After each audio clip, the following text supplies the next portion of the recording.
Hello and welcome to Spaced Out. The space industry is becoming a trillion-dollar industry, and right at the heart of it is my guest, Raphael Roettgen, who is a thought leader, but also the managing partner of E2MC Ventures, a company that invests in space companies. But not only that, he's also a teacher at the International Space University. And I was also a student on his course, Space Entrepreneurship 101, which can be found on the Udemy website. Actually, I digested most of the course today in preparation for this interview. And yeah, I'm excited to learn more. How are you, Raphael, going to turn me into a trillionaire? Welcome to the show. Thanks, Sarah. Okay, thank you for raising the expectations there. Anything from me being at the heart of the space industry to trying to make you a trillionaire. Well, we can try for sure. I mean, there's a Peter Diamandis, right, who is a man who probably is sort of historically at the heart of the space industry. In some ways, he's actually one of the three founders of the International Space University. He actually said about, I don't know, this is a while ago, this is at least 10 years ago, he said, well, the first trillionaire is going to be made in space. Well, there we go. Well, don't you think a lot of people would want to know how to get there? If they want to enter into space or to being a trillionaire? Well, wouldn't entering into the space industry allow one to become a trillionaire quicker than in any other industry? Well, I think it's, okay, let me answer this in two ways. First of all, and without sounding cheesy or anything, I think people should follow their passions. Right? Yeah. And, you know, if they have a passion for space, that is fantastic. And, you know, that is actually historically what happens if I think you're a little bit in the space community now, right, by virtue of this podcast and otherwise. And it is an amazing community. I sometimes call it a community of idealists, because I think pretty much almost everybody is an idealist and is in it for idealist reasons. And one of the last things I want to do is spoil that. Oh, no, you're right. The thing is... No, I agree with you. I agree with you. We had this conversation before because you're also the host of the Space Business podcast. We want to get more people interested in space, besides just the space community, who you also said, which you also mentioned, was composed mostly of the same 2,000 people in the industry who you network with. So the goal is to expand the industry, the community, the economy, all of that, and get to space and become a spacefaring civilization. However, what fascinated me about the business side of things within the space economy is the fact that I come across the same phrase of it becoming very quickly a trillion-dollar industry. And I would like to know how that would affect a lot of potential investors or new entrepreneurs who are wanting to step into the industry and have high hopes of becoming highly profitable, but also making an impact. With the money drive, the monetary drive, in turn, get them interested into the industry and then make them realize, wow, I'm going to be making a difference in what I'm doing. Or is it the other way around? It could be either. But I'd love for you to help me understand that. Okay, I'm going to give you various answers in no particular order. So first of all, I'm going to let you in on a secret about this sort of, this becoming a multi-trillion-dollar economy. Yeah. And the secret is, and there's obviously, and this is in the context, there's various forecasts out there by investment banks and consulting firms and so on. The secret is, nobody knows. They don't have any idea whatsoever. However, who came up with that term? However, I'm optimistic. Why am I optimistic? I'm optimistic because we have these really significant trends, which you learned about in my course. So actually, I could quiz you about this, I guess. Prominent trends being, possibly the most prominent trend is the cost decreases, right? So space used to be really terribly expensive, right? And this is why it was pretty much reserved for government actors, and governments were basically sending professional astronauts to space, whether it's the Russians or the Americans, or British astronauts obviously as well. Only two that I know. Yes, and it's becoming much cheaper, and every part of it, right? And that has to do with things like, as you learned in my course, the reusability of rockets, right? Which means you're no longer throwing away a piece of equipment which costs tens of millions of dollars, right? But you're going to reuse it, right? So if you assume, I mean, nobody knows the exact numbers, but let's say this like first stage of a SpaceX rocket, the current one, the Falcon 9, let's say it costs $30 million, thereabouts. I don't think that number is too wrong. If you use it once, you spend $30 million. If you use it 10 times, which they've now done with some of their boosters, that means allocating the cost, to each one of those 10 flights. For each flight, it costs $3 million, right? Huge difference. And so what that has meant is that the launch costs, or the costs of getting into space, have gone down dramatically. Now this, I think some people, or maybe many people even these days, are aware of, because they see SpaceX landing the boosters and they understand, oh, rockets are reusable, that makes things cheaper. But that's not the only thing. I mean, other stuff in space has become much cheaper as well, and that's just less known. But pretty much any satellite component, satellites as a whole, so the whole cost of operating in space, the components themselves have become cheaper. I mean, many of those components are effectively electronic components, so you're sort of following Moore's law type curves, the same as like semiconductors. But the other thing that has happened, which is very relevant to space, that pretty much all of these components have also gotten and continue to get much smaller, right? Right, so something that, if you had a sensor on a satellite 10 years ago at a certain size, then today it's a fraction of the size. And size is correlated with weight, and weight is basically what you pay for when you put the thing on the rocket in the first place. So you have like a double whammy effect, right? The launch per kilogram cost has come down as such, but also the stuff you need to put fewer kilograms on there to begin with, right, to get the same capability. So everything has gotten much cheaper. Okay, so what does that mean? That means that where space historically was just too expensive for pretty much anything, like any business anyway, right? Now you have to rerun every calculation again for every business you can think of, whether that's space tourism or producing something in space or putting certain communication satellites in space, or what we call remote sensing, which are basically satellites observing the Earth, right? Whatever the business case is, you now need to make the calculation, because maybe suddenly it's possible that it makes money. And very likely it will make money, right? And then the cheaper space gets, the better those economics look, right? So I expect we will see something like what I call like a Cambrian explosion of space-related business models. And I really think we're only probably just scratching the surface, because the stuff that people are doing in space right now is sort of the obvious stuff, right?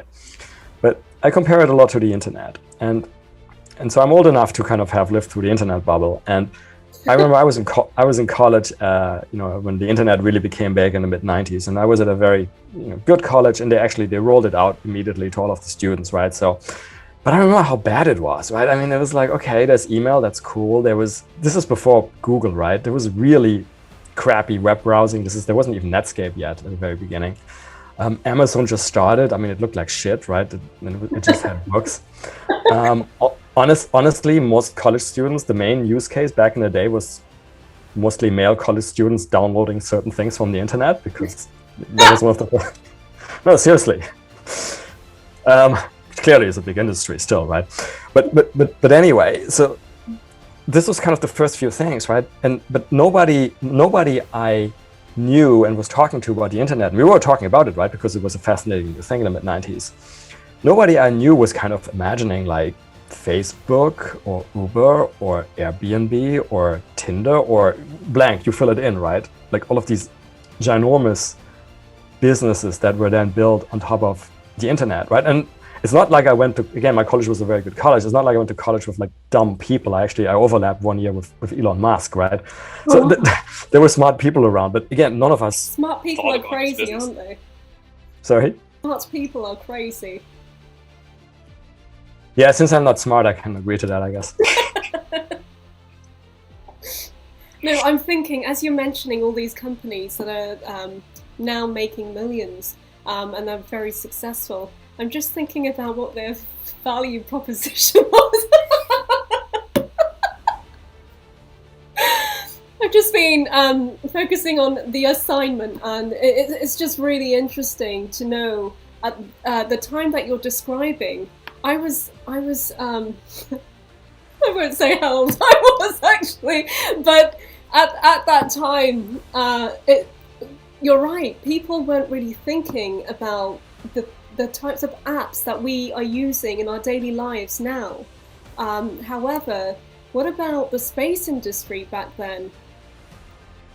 Were you Back in the 90s? Yeah. Was it I mean, on your mind? shamefully, I wasn't really involved yet, right? However, I mean, there's some interesting things to look back in the 90s too. I mean, again, space was still relatively expensive. We didn't have the reusable rockets. There was one interesting sort of case study, I guess, is there was a number of proposals for large satellite constellations at a time, and some of which are still around today, like Iridium, right? Yeah. But there was there was at least half a dozen, if not more, of those, right? And I think 100% of those went bankrupt, basically, including Iridium. It just came out of bankruptcy again. And I mean, that's this entire conversation by itself, but basically it was too early, space access was too expensive, the ground terminals were too expensive. That was probably the major issue. But people were starting to think about commercial space, for sure. I mean, the interesting thing that happened sort of in the late 90s is that, you know, a group of people in the US basically got together and successfully lobbied for sort of a change in legislation, which then effectively allowed NASA to open up and give contracts to commercial operators, right? Which of course then catalyzed the emergence of SpaceX and Blue Origin and players like that. What did you study at university? Because you got a job in finance, and I'm wondering, why on earth did you get a job in finance? What excited you about that? Yeah, that's a very good question. So I did study finance undergraduate. I should caveat that after, or I should say, I guess generally, my degree technically is in economics. I guess here you'd call it business administration, actually, because we didn't really do a lot of actual economics. And I was focusing on finance. Now, I should make the caveat that after 2 semesters, I was so bored out of my mind that I basically added psychology as a second major, even though that doubled my workload effectively. I just I can't deal with like finance and accounting and classes all day. I need to study something else too. So I actually got a degree in psychology as well, which I enjoyed a lot and kind of cherish to this day. And then psychology is actually a useful thing in the financial markets, as you have to sort of think about your own psychological biases and things like that. But yeah, I did go to work in finance. I still think finance is a really interesting field because you may have noticed I'm a person that, well, by virtue of the various activities you saw that I'm doing, you can probably tell that I'm a person who gets bored very easily. Yeah, I know the feeling. But there you go. And so that means you need a certain, you know, change in your life. So for constant change and like constantly seeing new things, right? And the way many sub-disciplines of finance are set up is that you have sort of like continuously new things. So for example, you know, I started in finance actually in mergers and acquisitions, right? So you're kind of going deal by deal, right? You do one deal, then you do another deal, but every deal is different in its own way, right? So it's never the same thing any day. And then I switched to investing, and then investing again, sort of every investing situation is different. So in that sense, it's just not like one of those jobs where you go and like, hey, I'm going to be doing the same thing today as yesterday, as the day before, like Groundhog Day. I know we've all been doing this during Corona, but you know, that probably makes you feel like how it is, right? That's the type of job I couldn't do. And so finance, I think, is very good in not being like that. It's really interesting. So how did you switch from a background in finance, in mergers and acquisitions, you said, and then to investing, and then to the space industry? How did that transition happen? So after the investing, I also did like a couple of other things. I was a fintech entrepreneur for a few years. I went back to graduate school, which is something I always wanted to do. I mean, if there's one thing I probably enjoy most, and it ties back with what I just said about always having new things, the thing I probably enjoy most in life is learning new stuff. I mean, you know, if I could, I'd probably just stay at some university and just keep taking courses like, you know, all day. So I did go back to grad school. I got a master's degree and almost a PhD, but I got a master's degree in the end in artificial intelligence. Wow. And came out of that, did more investing. And in my investing role, so I started out my investing role and I was investing in very traditional businesses. I mean, whatever, banks, insurance companies, industrial companies, you know, traditional businesses you can think of. As the years went on, I got more and more fascinated with technology and sort of like, what's the next big thing in technology? And technology in a very generic term, like, you know, it could be biotechnology, it could be artificial intelligence, could be space. So over the years, I ended up in space, basically. I mean, one, there was sort of a serendipitous situation where I did a project around SpaceX and then I started really researching space and the space industry for the first time about 5 years ago or so. And it really opened my eyes to what was going on. I saw these trends, the cost decreases, and started imagining the impacts that could have, right? And that's when I really went down the rabbit hole and was like, okay, this is going to be an amazing inflection point for the space sector. It is going to be one of the most exciting places to be for the next few decades, probably, right? And so it's something where I can get involved as well, right? Because let's say I'm also hugely interested in biotechnology, for example. And I love reading about biotech, including even academic articles and all of that. But it's a field that's very established. And if I was like 19 and I was just going into university, I could say, I love biotech. I'm going to study for like an MD, PhD now, and then dedicate. But clearly I'm beyond that, right? So it would be too much to catch up. So it doesn't make sense. Whereas in space, it's still a young and the latest incarnation of space, so to say, is a young and evolving sector. So I do think it's possible for people, if you put in the work, Wouldn't kind you of still get involved. Wouldn't you invest in biotech companies? Isn't that your way to get involved? Sure. Yeah, sometimes invest in biotech companies, and then, of course, I'm sort of like always on the lookout. Oh, can we combine this somehow? Let's find like biotech we can do in space. We can only do in space, and there's examples of that. Can you give us an example of a biotech concept or company that you're maybe working with now or would like to work with, and how that would benefit humanity or our explorations in the space sector? Yeah, I mean, honestly, my gut feel is there's probably going to. I'll give you some specific examples, right? But then my gut feel is there's probably a lot more that we just don't know about yet, because we just haven't done enough research, right? Because yes, we have done a lot of research, but still, it's just been the International Space Station and the Space Shuttle, basically, where we had these types of experiments and a few sort of free-flying satellites. So I suspect there's actually a lot more still to come in biology and space. But specific examples, so for example, so anytime you do something in space, or you want to do something in space rather than on Earth, it's substantially because you want to take advantage of one of the characteristics of the space environment, right? That's sort of obvious. So what are the characteristics of the space environment? So if you're in Earth orbit, right, the key one would be, and you're, for example, on the International Space Station or in a capsule, if you're orbiting, that means you're in free fall, continuous free fall. Is that Neo or Leo? No, well, you could be in Leo, you could be in Meo. So Leo is just low Earth orbit. Meo is. I studied. There you go. Nice. Yeah, nicely woven in there, Sarah. Thanks, Raphael. You can put the first gold star on your forehead now. Oh, thank you.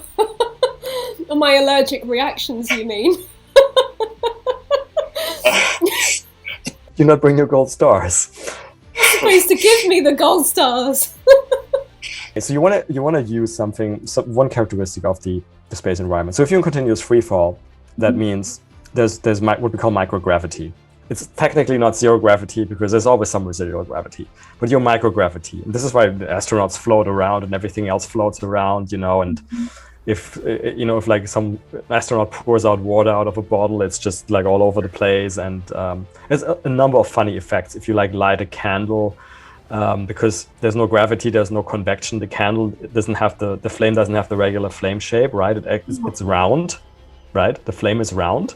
Which I don't know, that's like more or less romantic. It's just whatever. Well, if it's a heart shape, then it'd be romantic, but I don't know. Yeah, I've never seen a round flame before. I'm not sure it's heart shaped.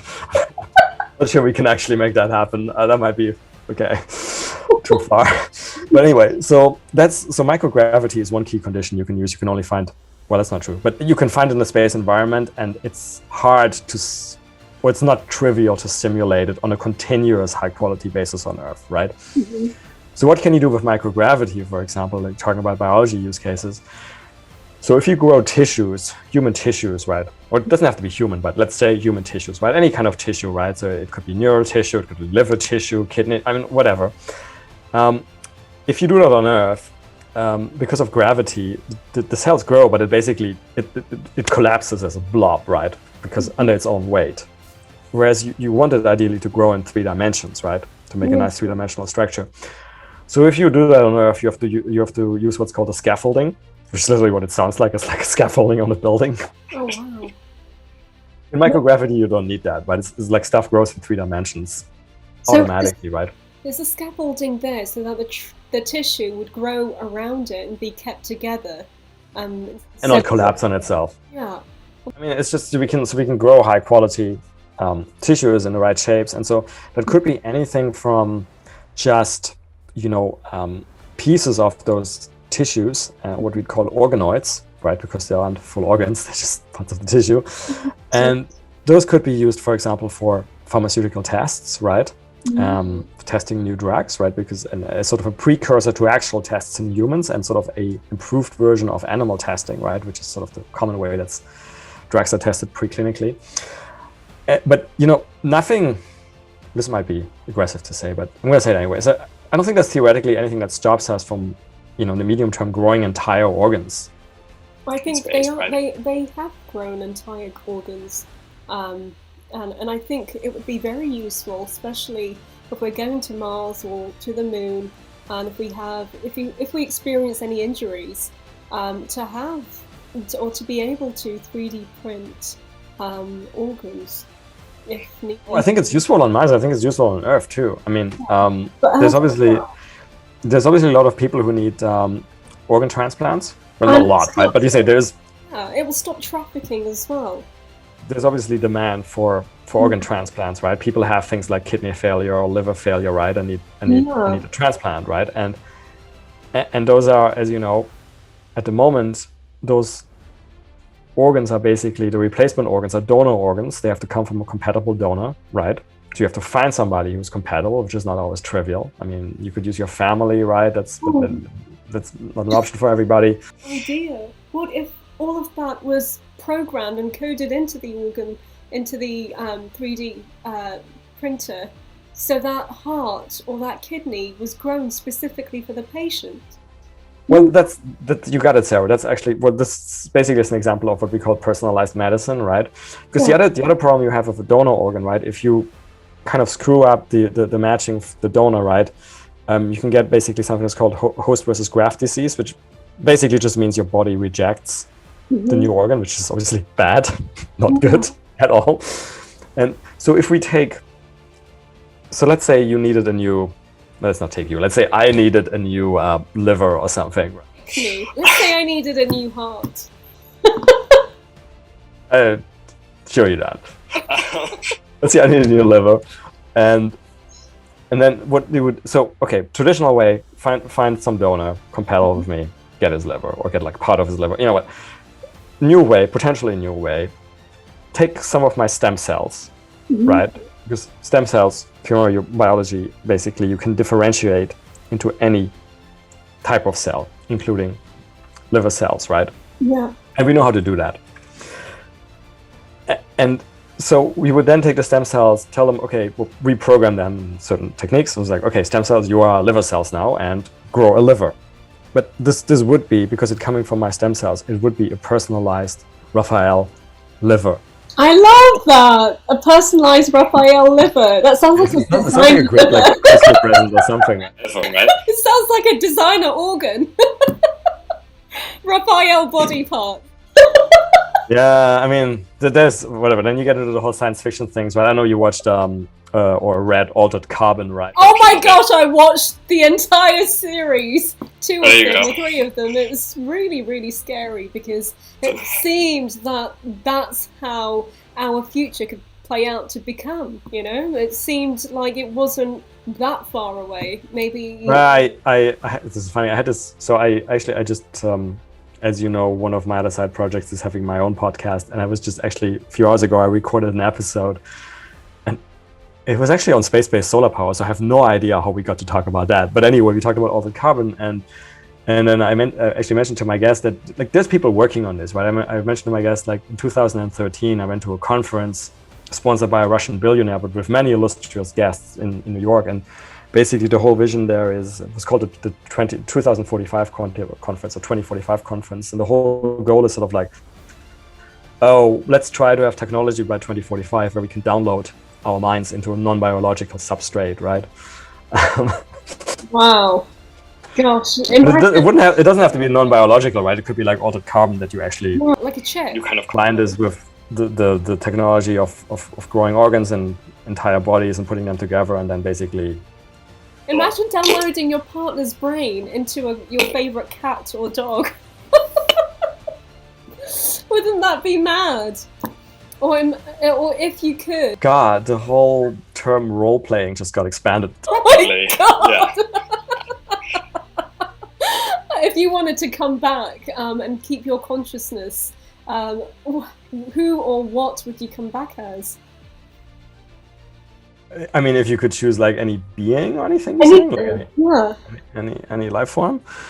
Well, I think humans are pretty incredible, right, in terms of our general capabilities, and of course, most of all, intelligence. Mm-hmm. So, I mean, yes, probably sometimes, as many of us who have cats, you look at the cat and you're like, my God, you sleep 18 hours a day, you wake up, you get petted, like you sleep again, you get petted. But it's like, okay. Keeping in mind from what I was saying before, right? Sort of like always having new things to learn, that maybe that gets a bit boring after a while. No, you're right. No, I think it's really fascinating. Like I said, I don't think it's far away. I'd be interested to know if these are the companies that you'd be supporting or you're interested in supporting to help us maybe speed up the process and get there further and faster. What we just talked about, the growing organs and things like that? You mentioned in a previous conversation that you consider yourself a futurist, and we spoke about the future, and it is very much a futuristic concept that could become reality, as with a lot of sci-fi concepts that have become reality. So if that was the case, I'd like to know if a lot of investors, including yourself, are interested or actively engaging in working with such companies, working towards that vision. Yeah, yes and no. So it's kind of funny. In space, I guess, in some of these other disciplines as well, let's stay with space, it's almost like a certain type of balance, right? There's certain business models which have a shorter path to revenue, right? Mm-hmm. Because, there's existing markets on Earth and they're proven markets and all of that. But they're probably also a little bit less exciting and have less overall. What are they? Less overall upside. Like if you put up another sort of satellite constellation that, has certain types of sensors to observe certain things on Earth, which then generates data, which you can sell to certain people who are interested in the data. And that's all useful and you can make good money. And we have made investments like that for sure. And so that's one part of the sort of the balance. And then the other part is just the really exciting stuff. This is sort of like, which is probably higher risk, because almost definitely higher risk. But if it works out, it's just going to be much bigger in every way, right? In the sort of impact on humanity way, in the financial way as well, which is, like what I just talked about. So, okay, well, what if we actually in 10 years, we routinely grow personalized organs and we just kind of, that's the way we're going to use those organs instead of like donor organs. It's given me the idea, what if that was possible? And then you literally just took human consciousness to Mars. The right term there is into another substrate that we could then send to Mars, and maybe that's the substrate, whether it's biological or non-biological, that's better suited to the conditions like radiation and all of that. Yes. Yeah. So and obviously that kind of concept has been explored in science fiction as well. So there's, I also mentioned this earlier today on my conversation. So one science fiction author I like is John Scalzi. A famous American author, actually still writes.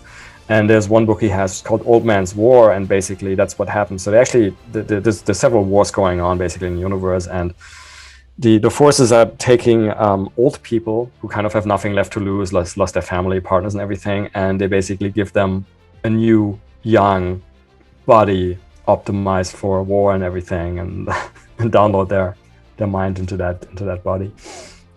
So that concept has been explored. And again, some people are actually trying to work on it. That's so interesting. Isn't that interesting? That is probably too far out of our investment horizon. Oh, that's definitely too far out of our investment horizon. Within the remits of your investment horizon that is in that sort of area? What companies have you invested in that are maybe exploring such concepts or ideas? Ideas which are a little bit more advanced, you say, or out there, time-wise? Yeah.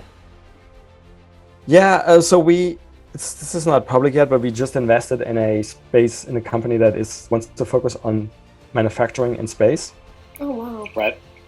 What are they manufacturing, or is that secret? It's top secret. Yeah, that part is not public yet, right? But so there's basically, if you look, so we already talked about, there's basically two big use cases, talking very macro, right? One we already talked about, which is basically the sort of, let's call it the life sciences use case, right? And I gave you an example of organ tissue, and there's other example like monoclonal antibodies and things like that. And then the other big one would be basically materials, advanced materials. And that's again, because in microgravity, we can do things which we can't do under gravity, again, because there's like certain effects like convection are not there. And that enables us, for example, to bind materials which we couldn't bind on Earth, and materials which then are better materials than we can produce on Earth. Well, so interesting, gosh. So tell me about the space economy. What are the current trends? And what forecasts can you give us about the future? Oh, as I just said, I have no idea. I just again, I just said, and keep in mind the internet at the heart, for me anyway, one way I look at it, it was also about cost decreases, right? Because the internet, the cost decrease there was the cost of reaching the end customer, right? Because before the internet, like for example, you had to have a brick and mortar store, right?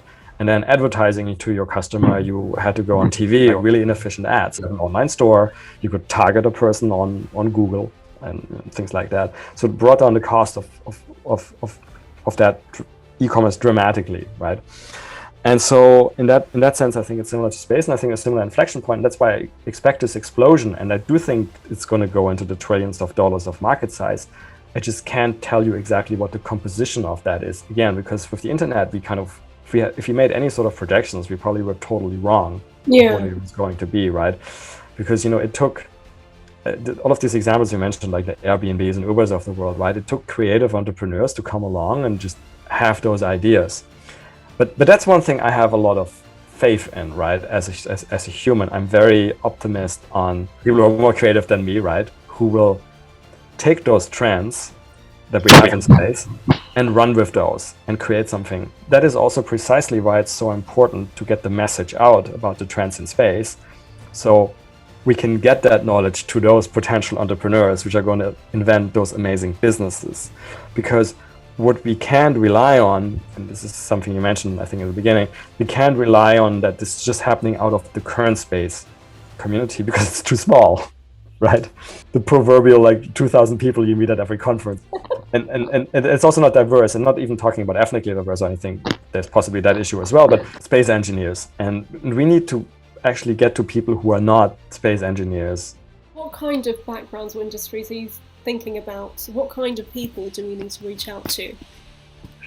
Literally anybody, to be quite honest. I know that you very much, like myself, care about impact. You care about the bigger picture, and you care about the bigger mission, and why we need to get people to space. You also mentioned this in your course, and you provide several examples from crater impact. You mention, I think you mentioned climate change, or is it you mentioned climate change? Probably, and I hope I did. The solar arrays as well. You mentioned disaster and the unknown as well. So there are many reasons why we need to think about preserving humanity and getting us to space faster. Thing is, what I'm concerned about is the time it has taken people existing in the space industry to make changes, to make pivotal changes. Are we going to get there in the next 10 years? Are we going to advance quicker? And what measures do you think need to be taken for us to get there faster? Is it growing the amount of people interested in space so that there's more of a demand and there's more pressure for people to act on it? Absolutely. So that's one big part. Again, I come back to this, we need to get more people in, right, who kind of experiment around and come up with businesses. We're always happy to have more engineers, and that's fine. But space, what I'm most excited about is basically leveraging space and space technologies to the benefit of other sectors activities which may already exist on Earth, right?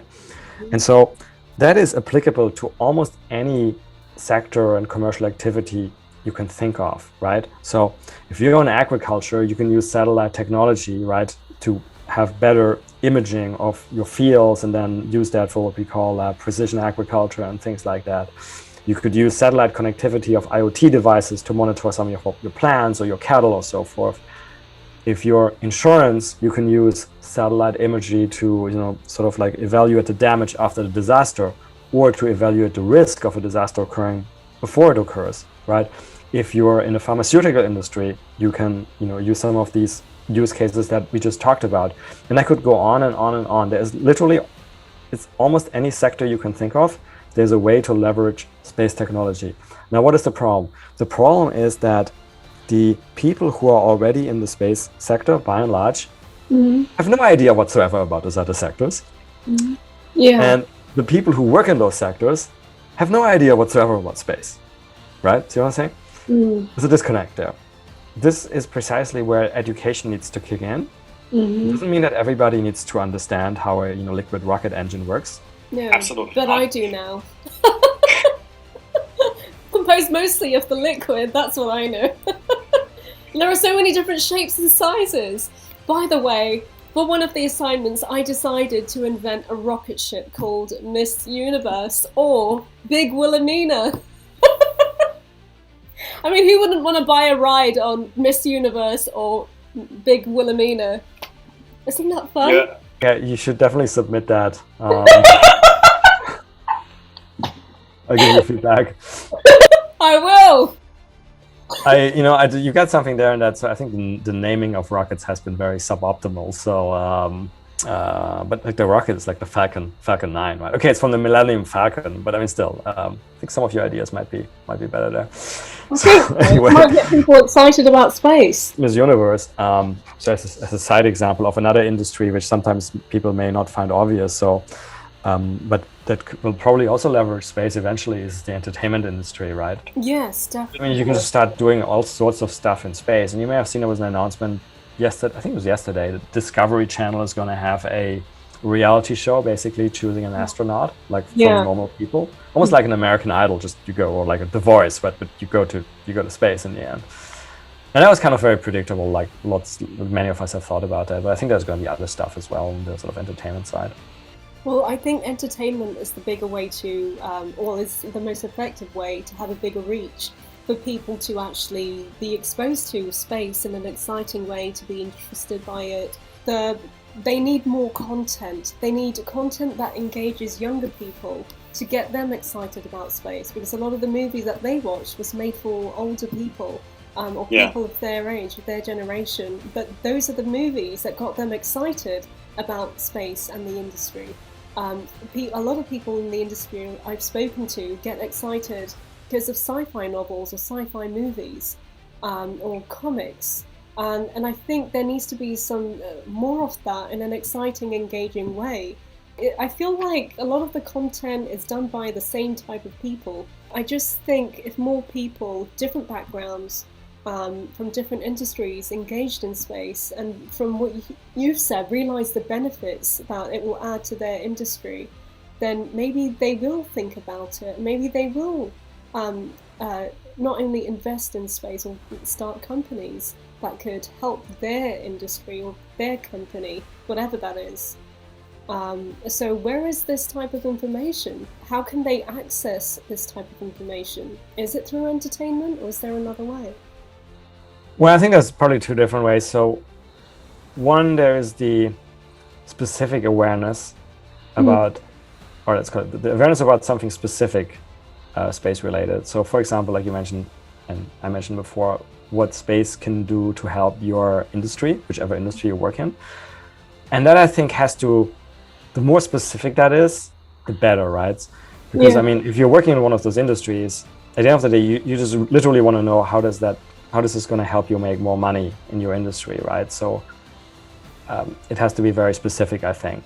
You literally have to sit down and, like one of these examples I mentioned, right? If you are providing satellite imagery for the insurance in, for example, assessing the damage after a disaster event, right? So I think there it has to be very specific. And sort of the onus, I think, on making this connection to the customer is on the space company that wants to sell to the non-space industry. The space entrepreneurs at the moment, they're still engineers, very often space engineers. Mm-hmm. The vast majority have no idea how to talk to customers in those industries. It's like we come over this again and again and again. Sort of there's a sort of clear sort of lack on the commercial side, which still needs to be filled. But it also actually opens up an opportunity for non-engineers to come into the space industry, right? Because then those space companies who don't have this commercial expertise, they can hire somebody who does, who's not a space engineer, right? Now, so that's one way. This is the very specific education. And then there's the other thing you touched upon, which is the general education, which is just to get everybody excited about space, right? Just get citizens and politicians excited about space, so space has the support it needs to continue and to continue to get, government budgets as well, which is important. And also to inspire, like you said, the younger generation, right? And this is where other more general types of education come in, education and entertainment, and that could take many forms, right? So I even think this Discovery reality TV show is good because it helps to raise the awareness on space, right? You mentioned movies, yeah, if you're talking about sort of like below a certain age group, forget the movies. It's probably better to have somebody go up and take a bunch of TikTok videos, Yeah. So tell us about the course that you teach at the International Space University, and what's your desire for your students there? What would you like them to take away at the end of the course? Yeah, so I teach different lectures there. So it depends on a little bit on which one. I mean, all of them, because of my background, all of them tend to be related to something like space entrepreneurship or space finance or the space economy, right? I'm not the guy who's teaching rocket science or orbital mechanics, that's other people, right? But I teach just different audiences, right? So International Space University has different course programs, right? So just a few days ago, I was teaching a short overview of main business activities in space to what's called the executive space course. They actually all had space background, right? That's not actually a requirement. It could have been people with other space background as well. And so for them, again, I try to show these trends and try to make them tangible in the way, like trying to show them how they can use those trends for whatever they are doing. Now, I also teach, for example, in the other programs where the average age of the audience is much younger. So for example, I taught a couple of months ago, I taught a class in the master's program. And the average age is much younger. So this is people who some of them are already in some career, but some of them haven't really started yet, right? So they have more flexibility still. And there I really try to sort of end up on more of the inspiring note and saying like, look, this is something really huge that's happening right now. Like adults joke around all the time, like when they ever see somebody successful, like, oh, this person was in the right place at the right time. And I kind of try to hammer into those students, like, you are at the right place at the right time, do something with this. So how do you think we can get younger people engaged in space careers or space education? At the end of the day, I think everybody wants to do something exciting in their life, especially if you're younger, right? I mean, if you're older, people start having different motivations, right? People are like, okay, I'm going to do this thing, which they don't really like, but I have an oppressive mortgage to pay, right? So, yeah.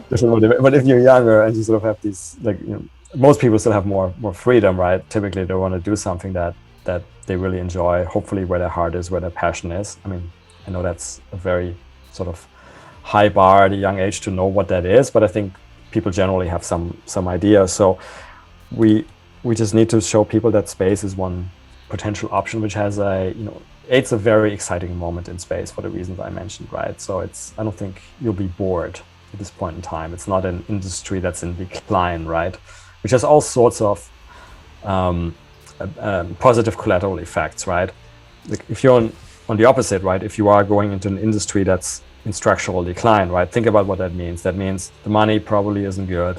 It means the people you work with, they're probably all like frustrated and sad and or whatever, anxious about losing their job. There's probably backstabbing going on that, I don't want to lose my job, so I'm going to compete with that guy. And so space is the opposite, right? Space is in a growth phase, right? So the pie is expanding for everybody. So generally you have a lot of sort of like happy and again, for now, a lot of idealist people around. So it's a very nice environment. And again, I think there's actually value to add for people from all walks of life. You don't have to be a rocket scientist. If you like law, you can be a space lawyer. That does exist, right? There's a multitude of business roles, right? From sales and marketing to accounting to finance and others. You could have some sort of activist political role around space. There's NGOs dedicated to space. I mean, you can go to a different industry, but try to leverage space technologies. I mean, there's just many ways of getting involved. A competition in general amongst people on Earth in industry, and the importance of uniting for the same goal.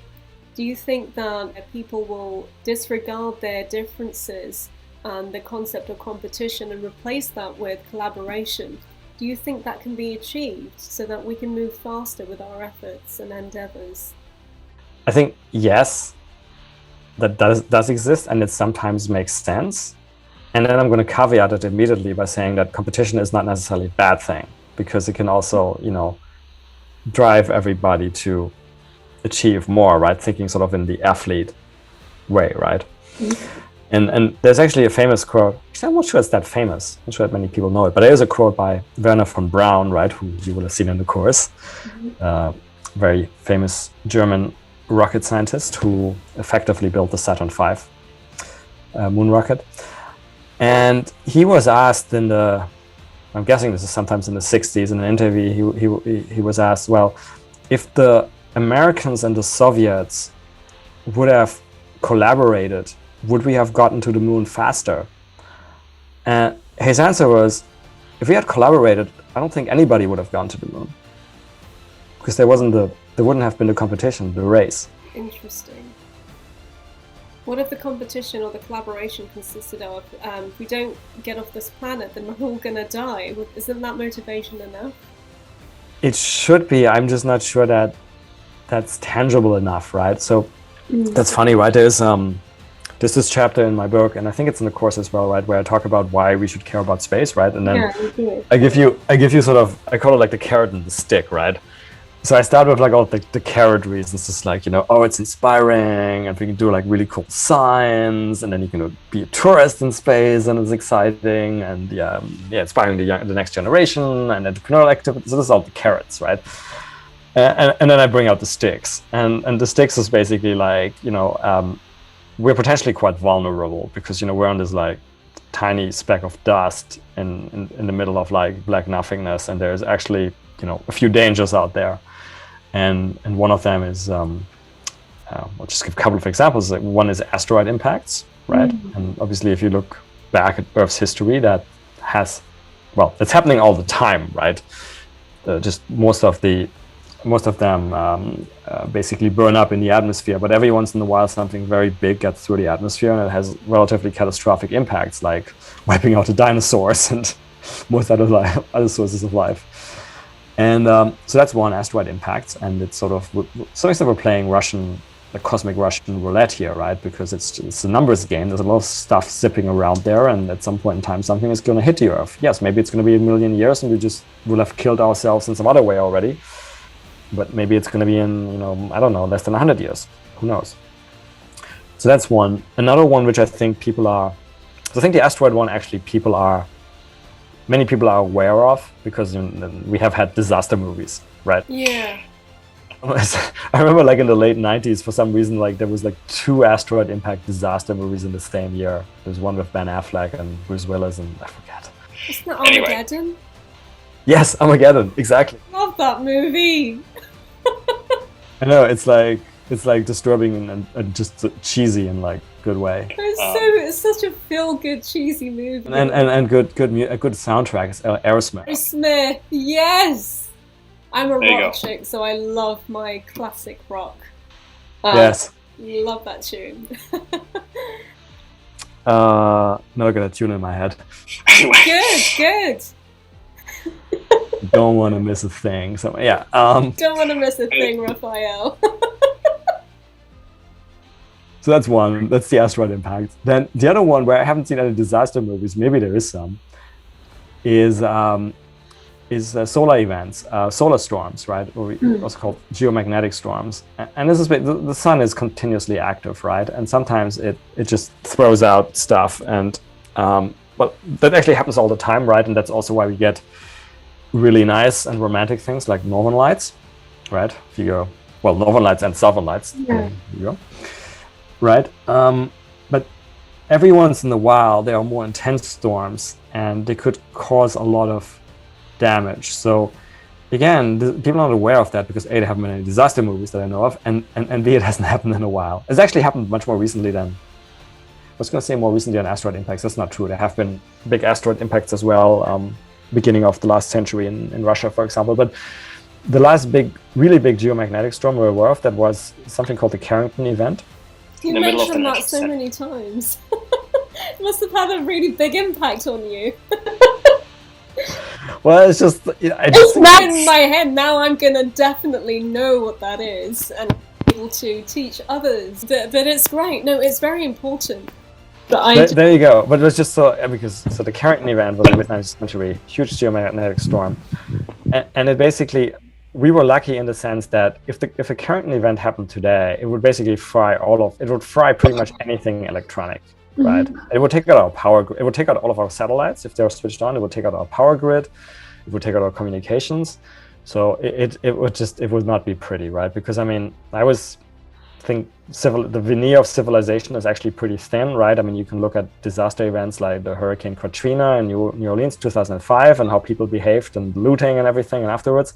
And I think if we had some catastrophic event like this on a global scale, it probably would not be pretty. Back then, we didn't have, all of this technology we have today, so the impact was much lighter, right? But still, like, some telegraphs exploded basically, and the northern lights came down as far south as the Caribbean. It was quite ridiculous. But so this is something which we're not really. I think people are not really thinking about this too much. I mean, there's now, actually, I read a couple of days ago that the European Space Agency is going to send out a mission with basically a new specialized satellite, the main purpose of which is to monitor the activity of the sun. So at least we would get an advance warning, right? So we can switch off some of the technology so it wouldn't get fried. Well, I think there are lots of exciting things happening within the space industry for people who really do care about what's going to happen to the planet. And I'm really hopeful and positive about that helping humanity in the future. But I do really think we need to speed up our efforts and expand it. So I'm really grateful for you for not only investing in space companies and fostering the future, but also as an educator, teaching people about space and expanding this new frontier, this space frontier, and enabling more people to become a part of it. So thank you so much, Raphael. I'm so grateful for someone like you who really cares and is in a position to do something about it. I believe we need more people like you. Well, thank you, Sarah, too, because this is your podcast, so you're also doing the same thing. And then if we actually manage to kind of grow entire new bodies, as we discussed in the beginning, we can sort of like have various versions of me teaching. Yeah, we'll have one of you in every continent. That would be amazing and weird at the same time. I mean, that's why you're interested in biotech, aren't you? Maybe you can 3D print a series of Raphaels. That would be really creepy. Yes, that would be really creepy. Okay, that's... Okay, on that note, thank you so much. I really appreciate you, so thank you. Thanks, Sarah. It's my pleasure.